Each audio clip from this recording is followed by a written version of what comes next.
नमस्कार साथियों। तो आज है 19 जून 2026। दोस्तों बाजार आज शुरू से लेके क्लोजिंग तक एकदम से नेगेटिव में था। नेगेटिव में क्लोजिंग किया बिकॉज ऑफ आईटी सेक्टर। उस बारे में ऑलरेडी आपको मैं कल जानकारी दे चुका था। बट निफ्टी 50 सबसे क्रूशल लेवल यानी 24,000 उसको क्रॉस करके ऊपर आके क्लोजिंग दे, जबकि 90% टाइम नीचे था।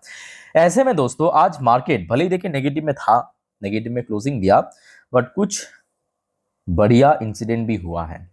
आप वीडियो को अंत तक देखते जाइए, मैं आपको सारी इंफॉर्मेशन दे दूंगा, ठीक है। सबसे पहले चलिए दोस्तों चेकआउट करते हैं कि आज हमारे मार्केट एनालिस्ट दोस्त ने क्या कहा। देखिए आज इस टॉपिक को कवर किया मनी कंट्रोल की तरफ से एक एनालिस्ट ने। देखिए बाजार के बारे में अपने विचार रखा, टेक्निकल व्यू। निफ्टी में extend pull back toward 24,300 if it crosses 24,150 से एनालिस्ट। तो एनालिस्ट का कहना यह है कि अगर निफ्टी 24,150 को रिक्लेम कर जाते हैं तो मे भी बहुत जल्द निफ्टी 24,300 तक भी पहुंच जाएगा अगले हफ्ते के लिए, ठीक है। खैर अभी अगले हफ्ते बाजार ओपन होने में काफी समय बाकी है। कल सैटरडे, परसों संडे, उसके बाद मंडे मार्केट ओपन होगा। सो इस टॉपिक को दोस्तों हम इस संडे रात की 10:30 की वीडियो में कवर करेंगे, ठीक है। अब चलिए कुछ इंपॉर्टेंट जानकारी आपके साथ मैं शेयर करता हूं। बहुत सारे अपडेट है तो आप धीरे धीरे करके देखिए, सुनिए, समझते जाइए। अच्छा, सबसे पहले देखिए आज भारत की एक इंपॉर्टेंट इकोनॉमिकल डेटा आउट हुआ बाजार क्लोज होने के बाद। विदेशी मुद्रा भंडार यानी फॉरेक्स रिजर्व की डेटा, जो कि काफी हद तक एक्सपेक्टेशन था, क्योंकि आरबीआई को मजबूरन अपने रुपीस को स्टेबल रखने के लिए यूटिलाइज करना पड़ रहा है। 9.99 बिलियन डॉलर की ड्रॉप हुआ इस बार, एक बहुत बड़ा अमाउंट आप कह सकते हो, अप्रोक्सीमेटली 10 बिलियन डॉलर। और ड्रॉप होने के बाद भारत के पास अभी जो फॉरेक्स रिजर्व की अमाउंट है 671.63 बिलियन डॉलर एज पर 12 जून अपडेट, मतलब आज की एकदम लेटेस्ट अपडेट आप कह सकते हो, ठीक है। चलो आगे बढ़ते हैं। अच्छा, नेक्स्ट टॉपिक दोस्तों, ये रिपोर्ट आ रहा है भारत की एक ब्यूटी प्रोडक्ट, जो कॉस्मेटिक्स सेक्टर्स आप कह सकते हो, India's beauty product market to reach 39 billion dollar by 2030। आप देखिए इस पर्टिकुलर सेक्टर में मैं कहूंगा अगर हम लिस्टेड कंपनी की बात करें उतना ज्यादा कंपटीशन नहीं है। आपको दो चार ही दिख जाएगा, खास करके नायका हो गया, आपके ममअर्थ हो गया, और एक आधा आपको दिख जाएगा, ठीक है। सो यहाँ पे एक और पॉइंट मेंशन किया कि जो जेंजी है और नॉन मेट्रोस ड्राइव ग्रोथ, तो इन सब जगह से सबसे ज्यादा हमें ग्रोथ देखने को मिलेगा। बट हाँ, एक फास्ट ग्रोइंग सेक्टर चल रहा है भारत की जो ब्यूटी प्रोडक्ट या कॉस्मेटिक सेक्टर जिसको आप कह सकते हो।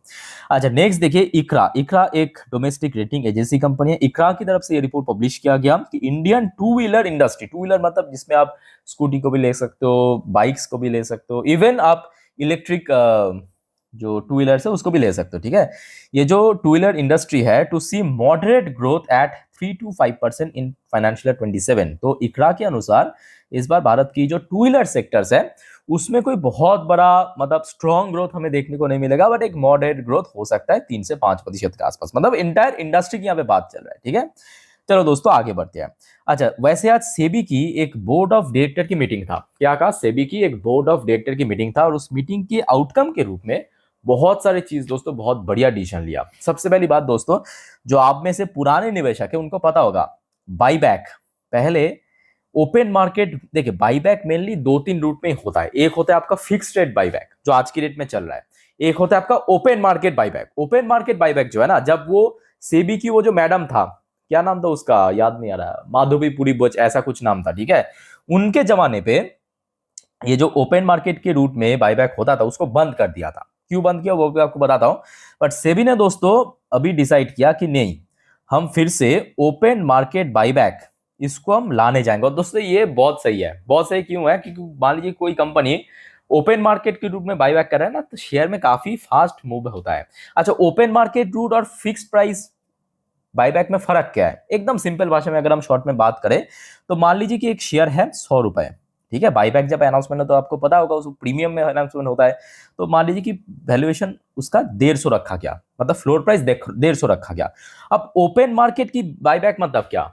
मान लीजिए कि शेयर आज 100 चल रहा है, पर वो 2 दिन बाद 110 हो गया, तो कंपनी उसको 150 में नहीं खरीदेगा। कंपनी ओपन मार्केट में जो प्राइस चल रहा है 110, 120 उसमें ही खरीदेगा। समझ आ रहा है? मैक्सिमम 150 पे ही करेगा। ठीक है।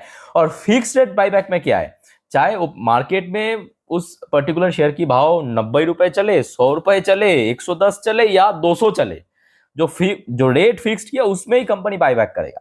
तो ये बहुत सही है कि ओपन मार्केट बाईबैक में क्या होता है कि ये धीरे धीरे करके शेयर में एक बहुत अच्छा मूवमेंट होता है। अच्छा, इसके अलावा देखिए और भी बहुत सारे डिसीजन लिया है, उतना हम डिटेल में नहीं जाएंगे, ठीक है, क्योंकि मेनली ये जानकारी इंपॉर्टेंट है बड़े लेवल की जो ब्रोकरेज कंपनी, बड़े लेवल की जो इन्वेस्टमेंट फंड कंपनी, उनके लिए। आप लोग को लिए अगर हम बात करें तो आप देखिए बिग इजेस फॉर इन्वेस्टिंग, तो बेसिकली बहुत सारे रूल्स एंड रेगुलेशन गाइडलाइन जो पुराने सेबी की टाइम पे काफी स्ट्रिक्ट कर दिया, उसको एकदम सरल कर दिया है सिंपल भाषा में, ठीक है। जैसे कि simplified claim process, higher limit to ease, transmission to securities, big investors friendly move cleared by SEBI board. और ये मैं कहूँगा बहुत ही ब्रिलियंट एक डिसीजन लिया ताकि फॉरेन इन्वेस्टमेंट भारत की मार्केट में आ सके।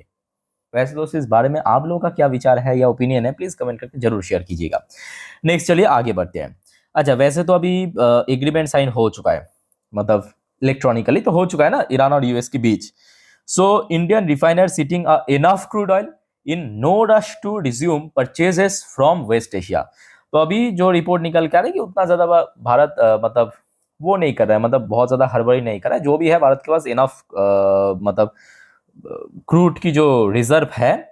सो अब धीरे धीरे करके जैसे जैसे भारत पहले खरीदता था वैसे ही सिस्टमेटिक वे से खरीद रहा है, चलो अच्छी बात है।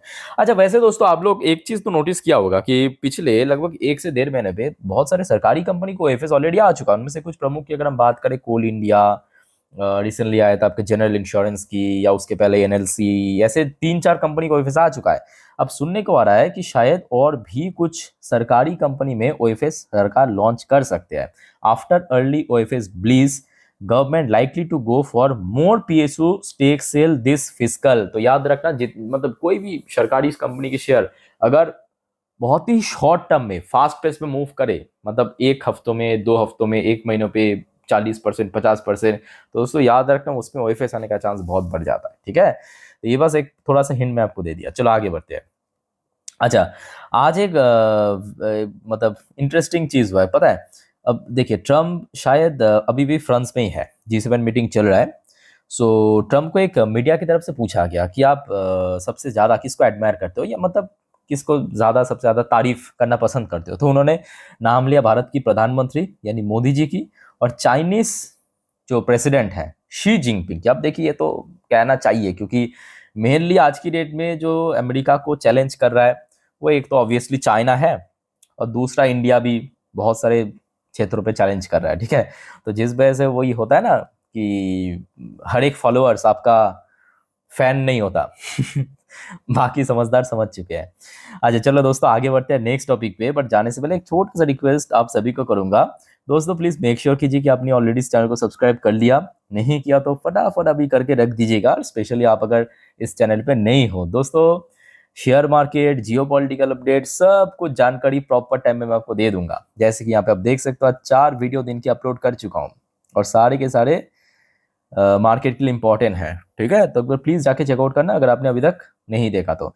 अच्छा बाय द वे, आज वैसे यूएस मार्केट बंद है, वहां पे कुछ नेशनल हॉलीडेज है, but don't worry, futures open है, तो फ्यूचर के थ्रू में कुछ हद तक तो जानकारी मिल जाएगा। अच्छा फिलहाल आप देखिए डॉ जोन्स की जो फ्यूचर की पोजीशन अभी आपको वीक दिख रहा है ना, बट थोड़ा रिकवर किया इस सेंस से मैं कह रहा हूँ, क्योंकि सुबह जिस लेवल पे खुला था उसके साथ अगर हम कंपेयर करें तो आप ध्यान से नोट करना 0.26% पॉजिटिव में दिख रहा है, नोट करना 0.26% पॉजिटिव में दिख रहा है, ठीक है। दूसरी तरफ नैस्डैक की फ्यूचर्स भी आप देखिए नेगेटिव में चल रहा है, 0.12% नीचे दिख रहा है, बट सुबह जिस लेवल पे खुला था उसके साथ अगर हम कंपेयर करें, नोट करना मैं आपको बॉक्स करके दे रहा हूं, दिख रहा है यहाँ पे 0.80% ऊपर चल रहा है, तो मतलब अभी स्थिति थोड़ा सा बेटर है। बट दूसरी तरफ दोस्तों एक और समस्या बोलना गलत होगा एक्चुअली, थोड़ा सा मतलब कह सकते हो कि क्रूड ऑयल की प्राइस थोड़ा स्पाइक किया है, क्योंकि पिछले 2-3 दिन से $80 पर बैरल के नीचे चल रहा था। अभी आप देखिए एकदम रियल टाइम डेटा मैं आपको दिखा रहा हूं, इवन आज दिन की पहली वीडियो जब मैं रिकॉर्ड कर रहा था तब भी $80 पर बैरल के नीचे था, बट सडनली दोस्तों अभी 0.74% पॉजिटिव में आ चुका और साथ में $80 पर बैरल को अगेन क्रॉस कर चुका है, जो कि बिल्कुल ही अच्छी बात नहीं है, ठीक है। इसके पीछे भी कुछ जियोपॉलिटिकल मैटर है, मैं आपको नेक्स्ट वीडियो में दूंगा, रात की 12 बजे की वीडियो में सर, मिस मत करना, देखना ठीक है। आप अगर जल्दी सो जाते हो कोई इशू नहीं है, सुबह उठ के जरूर चेक करना, इसी चैनल पे मिल जाएगा। अच्छा वैसे एफएमसी मीटिंग के बाद से ही तो हमने देखा आपके गोल्ड एंड सिल्वर में लगातार गिरावट हो रहा है, अभी भी नीचे चल रहा है। गोल्ड जहाँ पे 2% के आसपास नीचे है, सिल्वर भी लगभग वही 2.5% के ऊपर नीचे चल रहा है। बट इंडियन करेंसी की वैल्यूएशन काफी स्टेबल है, अभी भी कोई बहुत बड़ा मूवमेंट हमें इसमें देखने को नहीं मिल रहा है। अच्छा वैसे चलिए चेकआउट करते हैं हमारे गिफ्ट निफ्टी के फ्यूचर क्या कह रहा है। देखिए गिफ्ट निफ्टी के फ्यूचर दोस्तों अभी चल रहा है 24,066 पॉइंट पे, मतलब एकदम रियल टाइम डेटा। देखिए ये वीडियो मैं रिकॉर्ड कर रहा हूँ रात 10:06 के आसपास की डेटा है, मतलब आज दोपहर को जब हमारे इंडियन मार्केट क्लोज हो गया था उस टाइम पे जो गिफ्ट निफ्टी की क्लोजिंग पोजीशन था उसके अनुसार 24 पॉइंट नीचे। अब देखिए ये भी फैक्ट है कि इसका अभी उतना ज्यादा इंपॉर्टेंस नहीं है। क्यों इंपॉर्टेंस नहीं है? क्योंकि कल परसों बाजार क्लोज रहेगा, सैटरडे संडे खुलेगा लगभग 2.5 दिन बाद, तो मतलब मार्केट में कुछ भी हो सकता है, आप समझ पा रहे हो अच्छे से।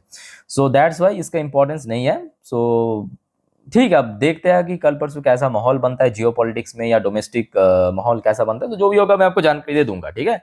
अच्छा वैसे दोस्तों जो आपको मैं एकदम शुरू में कह रहा था, याद कीजिए, एकदम शुरू में कह रहा था कि देखिए मार्केट में भले ही आज गिरावट हुआ बट कुछ बढ़िया इंसिडेंट हुआ था, ऐसा कुछ कह रहा था ना। चलिए बढ़िया इंसिडेंट क्या हुआ मैं आपको दिखाता हूँ। देखिए आज ना कोई एक्सपायरी था, ना कोई बल्क डील या ब्लॉक डील की खबर मिला। बट दोस्तों क्या आपको पता है, फेब्रुवरी से मतलब वही मार्च से लेके, सॉरी, जब से ये वॉर शुरू हुआ तब से लेके अभी तक एफआईएस की सिंगल डे पे सबसे ज्यादा आज खरीदारी हुआ, 4,859 करोड़ एफएस ने आज खरीदा। एक्चुअली यही चाहिए दोस्तों मार्केट को और क्या चाहिए, यही चाहिए, एफएस की वापसी, तभी जाके एक स्टेबल रिकवरी या स्ट्रॉन्ग गेनिंग की चांस है। आज एफएस ने खरीदा टोटल 31,442 करोड़, बेचा है 26,583 करोड़, और नेट वैल्यू बाई किया 4,859 करोड़।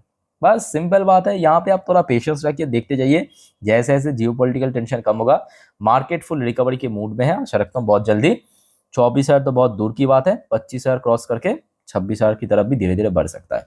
और वैसे आज डीएस ने बेचा है 1,159 करोड़ की शेयर, ठीक है। So that's why patience is the key. याद रखना मार्केट में भले ही आप बहुत बड़े निवेशक ना हो सकते हो, मतलब आपके पास बहुत ज्यादा कैपिटल या फंड ना हो सकता है, पेशेंस है तो आप खेल जाएंगे मार्केट में, याद रखना। अच्छा वैसे TA35 यानी इजराइल की टॉप इंडेक्स आज भी लगभग 0.91% गिरा। आज भी इसलिए कह रहा हूं क्योंकि इसी हफ्ते बैक टू बैक हमें ड्रॉप देखने को मिला इजराइल की टॉप इंडेक्स में, 5.5% ड्रॉप हो चुका है। क्योंकि ये जो यूएस और ईरान वाली डील हुआ वो एक्चुअली इजराइल की इकोनॉमी के लिए उतना अच्छा नहीं है, जबकि इसके पहले अगर आप थोड़ा नोट करेंगे, जब से ये वॉर शुरू हुआ था तब से लेके ये डील होने तक इजराइल की मार्केट में लगातार बैक टू बैक रैली चल रहा था, इवन लाइफ टाइम हाई पे पहुंच गया था। खैर सो दोस्तों ये कुछ इंपॉर्टेंट अपडेट। अब मेरे बात को दोस्तों ध्यान से सुनिएगा जरूर, ठीक है। थोड़ा सा बस और थोड़ा बाकी है। कल सैटरडे देखिए market close, Sunday market close, ठीक है। तो कल सैटरडे वाली जितने भी अपडेट आएगा जियोपॉलिटिक्स में मार्केट से मैं आपको दे दूंगा। बट याद रखना संडे रविवार मोस्ट इंपॉर्टेंट, क्योंकि अगले दिन मार्केट ओपन होगा सोमवार। सो अगले हफ्ते के लिए सारे जानकारी, जैसे कि कौन कौन सी इकोनॉमिकल डेटा आउट होगा, कौन कौन सी इवेंट है अगले हफ्ते, कौन कौन सी शेयर मार्केट की अपडेट है, स्टॉक से रिलेटेड अपडेट है, और मोस्ट इंपॉर्टेंट जियोपॉलिटिकल अपडेट, ठीक है। तो एक भी अपडेट मिस मत करना, चैनल को सब्सक्राइब करके जरूर रखना। बाकी कोई कंफ्यूजन है, कोई शेयर के बारे में, कोई टॉपिक के बारे में जानना है आपको, प्लीज कमेंट करके जरूर बताइएगा, ठीक है। सो वाइंड अप करता हूँ, टेक केयर, बाय बाय, जय हिंद।